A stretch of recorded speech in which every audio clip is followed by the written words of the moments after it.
जी हां दोस्तों, उद्धव ठाकरे और राज ठाकरे के एक साथ आने के चंद घंटों के बाद ही राज ठाकरे ने मोदी शाह के खोल दिए कौन से राज कि मच गया बवाल। अब क्या शिंदे भी आएंगे साथ?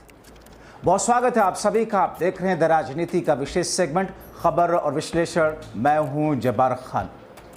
दोस्तों, आखिर 20 वर्षों के बाद दोनों भाई जब एक साथ आए तो इस किस्म की अटकलें क्यों उठ रही हैं कि राज ठाकरे के उद्धव के साथ मिलने के बाद में अब एकनाथ शिंदे भी उद्धव ठाकरे के साथ में वापस आएंगे। मगर एक साथ आने के दोनों भाइयों के बाद राज ठाकरे ने मोदी सरकार को लेकर या मोदी शाह को लेकर कौन से अंदर की बात कह दी जिस पर बवाल मच गया, विस्तार से आपको बताएंगे दोस्तों। अंत तक इस वीडियो को जरूर देखें। दोस्तों, 20 वर्षों से जिस महाराष्ट्र में बाला साहब ठाकरे के वारिस के तौर पर खुद को अपनी अपनी राजनीति को धारा देने वाले दोनों ठाकरे भाई अपने अपने अंदाज में आगे बढ़ते हुए आपने देखा।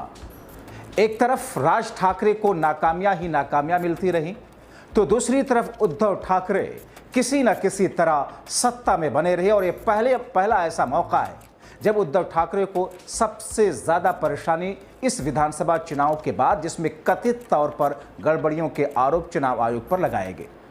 मगर दोस्तों, 5 जुलाई 2025 का ऐतिहासिक दिन जिसने उद्धव ठाकरे और राज ठाकरे की राजनीति को एक नया धारा दे दी, एक नया मोड़ दे दिया, और जिसकी बुनियाद पर यह कहा जाने लगा कि उद्धव ठाकरे की पार्टी तोड़ करके बीजेपी के साथ जाने वाले एकनाथ शिंदे भी आने वाले दिनों में इस गठबंधन में या इसी समूह में वापसी कर लेंगे माफी तलाफी के बाद में। लेकिन चंद घंटों के बाद ही मंच साझा करने, तस्वीर दिलाने, एक दूसरे से गले मिलने के चंद घंटों के बाद मोदी सरकार को लेकर, मोदी शाह को लेकर के कई खुलासे कर दिए राज ठाकरे ने। मैं आपको बताऊंगा क्या क्या खुलासे। मगर आपको बताऊं कि राज ठाकरे ने मोदी शाह पर खुलेआम दहाड़ते हुए कहा कि मराठा साम्राज्य ने देश के आधे हिस्से पर शासन किया, जिसमें गुजरात, उत्तर प्रदेश के राज्य भी शामिल थे।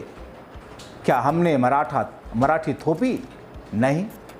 हिंदी तो मात्र 200 साल पुरानी है, फिर इसे अनावश्यक रूप से क्यों थोपा जा रहा है? दरअसल वो ये परखना चाहते थे कि क्या मुंबई को महाराष्ट्र से अलग किया जा सकता है। राज ठाकरे ने कहा कि दरअसल साजिश गहरी है मुंबई को महाराष्ट्र से अलग करने की। तीखा हमला बोलते हुए कहा कि मुंबई को महाराष्ट्र से अलग करने की कोशिश हो रही है, लेकिन मैं कहता हूं महाराष्ट्र को छूने की कोशिश करो, देखो क्या होता है। हिंदी फिल्म की तरह डायलॉग राज ठाकरे ने बोला दोस्तों। वो कहते हैं कि हम शांत हैं, लेकिन हमें कमजोर मत समझना, सीधे चेतावनी मोदी शाह को। बीजेपी के वरिष्ठ नेता, वो कहते हैं कि बीजेपी के वरिष्ठ नेता लाल कृष्ण आडवाणी का जिक्र करते हुए कि लाल कृष्ण आडवाणी ने क्रिश्चियन मिशनरी कॉन्वेंट स्कूल में अंग्रेजी माध्यम से पढ़ाई की। क्या कोई उनकी हिंदुत्व की प्रतिबद्धता पर सवाल उठाता है? क्या कोई उठा सकता है? मेरे दादाजी श्रीकांत ठाकरे ने भी अंग्रेजी माध्यम में पढ़ाई की थी। क्या उनकी मराठी के प्रति निष्ठा पर सवाल उठाया जा सकता है? आपने किस भाषा में पढ़ाई की, इसका मराठी के प्रति आपकी प्रतिबद्धता से कोई लेना देना नहीं, ये तो आपके भीतर से आता है। राज ठाकरे ने मराठी भाषा की अनिवार्यता पर जोर देते हुए कहा, चाहे यहां गुजराती हो या कोई और, सभी को मराठी आनी चाहिए, जरूरी है आना। लेकिन अगर कोई मराठी नहीं बोलता तो उसे सबक सिखाया जाएगा। यह बयान उनके पुराने रुख को दिखाता है दोस्तों, उस पुराने राज ठाकरे को जिसमें उन्होंने गैर मराठी भाषियों को मराठी सीखने के लिए प्रेरित किया था। दोस्तों, हिंदी को तीसरी भाषा के रूप में अनिवार्य करने के सरकारी फैसले पर, मोदी शाह के फैसले पर राज दहाड़ते हैं, राज ललकारते हैं, राज ठाकरे चुनौती देते हैं, चेतावनी देते हैं। वो कहते हैं कि हिंदी अच्छी है, लेकिन आप इसे हम पर थोप नहीं सकते। हमारा एजेंडा मराठा है, मराठी है। उन्होंने इस फैसले को मराठी अस्मिता के खिलाफ एक कदम करार देते हुए कहा कि महाराष्ट्र में मराठी के साथ कोई समझौता हो ही नहीं सकता। बाला साहब ठाकरे का सपना हम पूरा करेंगे। मराठी के लिए एकता बरकरार रहनी चाहिए। बीजेपी सरकार को 3 भाषा फॉर्मूले पर अपने नोटिफिकेशन वापस लेने पड़े, क्योंकि उन्हें एहसास हो गया कि महाराष्ट्र इसे स्वीकार नहीं करेगा। दोस्तों, इस मौके पर उद्धव ठाकरे ने राज ठाकरे की भाषण पर क्या कुछ कहा, बड़ा दिलचस्प है जानना।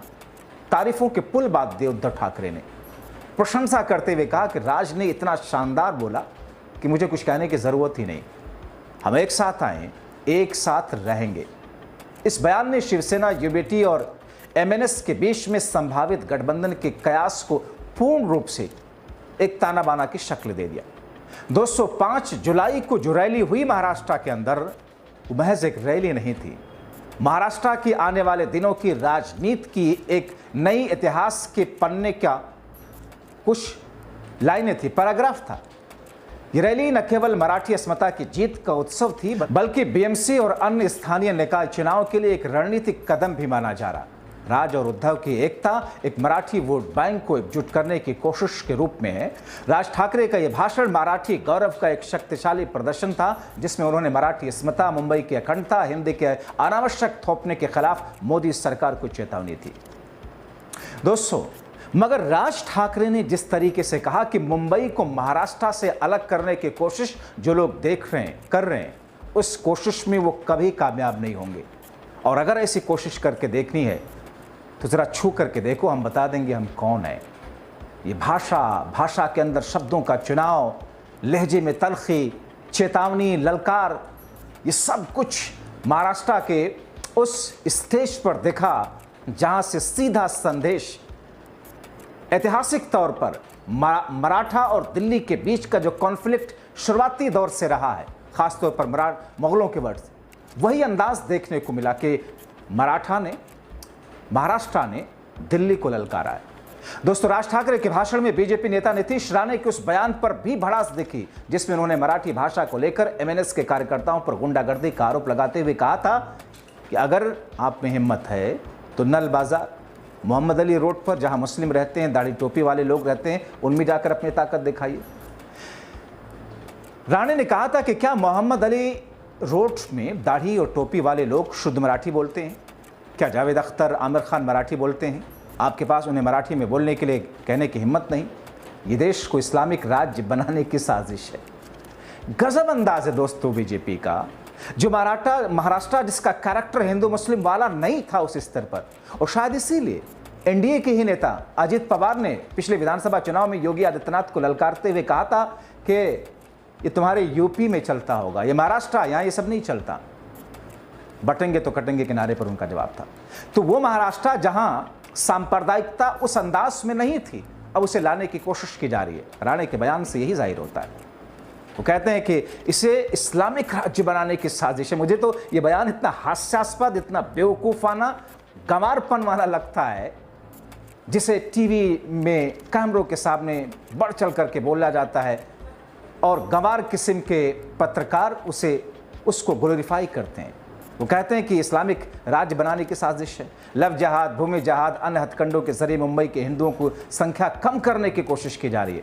यह हिंसा उसी रणनीति का हिस्सा है। यानी कि सीधे सीधे मुसलमानों का बचाव करने वाला राज ठाकरे के ऊपर भी आरोप लगाते हैं। आप मालौनी जाकर के लोगों पर हमला क्यों नहीं करते? क्या वो शुद्ध मराठी बोलते हैं? बहरहाल, आपको बताएं कि उद्धव और राज ठाकरे चचेरे भाई हैं। जैसा कि आप जानते हैं, 2005 में राजनीतिक मतभेदों के कारण अलग हुए थे। 2025 में राजनीतिक मजबूरियों के तहत ही मराठी अस्मिता के तहत ही एक दूसरे के साथ आए। मगर साथ आए तो आए, लेकिन दिल्ली को हिला दिया ऐसा लग रहा है।